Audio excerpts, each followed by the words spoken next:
جب تمہاری کہانی ایسے موڑ پر کھڑی ہو جہاں تم بے بس ہو جاؤ، کوئی راستہ نظر نہ آئے، صبر اپنے آخری حدوں کو پہنچ جائے، تو جان لینا کہ اللہ انجانے راستوں سے تمہارے لیے مدد بھیجنے والا ہے۔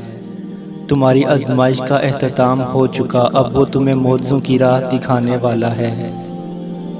وہ جانتا تھا کہ تم مانگنے کے بعد شک میں رہو گے، اس لیے اس نے قرآن میں یہ بات لکھ دی ہے کہ مجھ سے مانگو، میں ضرور قبول کروں گا، تاکہ جب تم پڑھو تو سکون حاصل کرو۔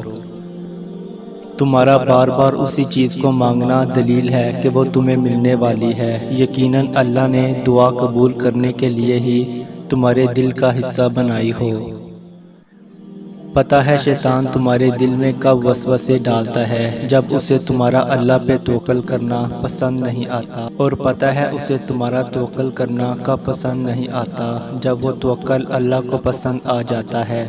اور جانتے ہو وہ ایسا کیوں کرتا ہے؟ کیونکہ اس توکل کے بعد اللہ نے تمہارے لیے معجزے کرنے ہوتے ہیں، اور ان معجزوں نے تمہیں اللہ کے قریب تر کر دینا ہوتا ہے، اتنا قریب کہ شیطان تمہارا سوچ بھی نہ سکے۔ تمہارا ہاتھ اٹھا کر اللہ سے مانگنا کوئی عام بات نہیں ہے، خوش نصیب لوگوں کو ملتی ہے یہ توفیق۔ تو قبولیت میں دیری پریشان ہونے کی بجائے اپنی خوش قسمتی پر اللہ کا شکر ادا کرے، یہ شکر تمہیں دعاؤں کی قبولیت تک لے جائے گا۔ تمہاری جس دعا کی وجہ سے اللہ کو تم اتنے پیارے لگتے ہو، تو ایسی دعا تو ساری زندگی بھی قبول نہ ہو تو سکون رہتا ہے، یہ سوچ کر اللہ کو میرا روز انتظار ہوتا ہے۔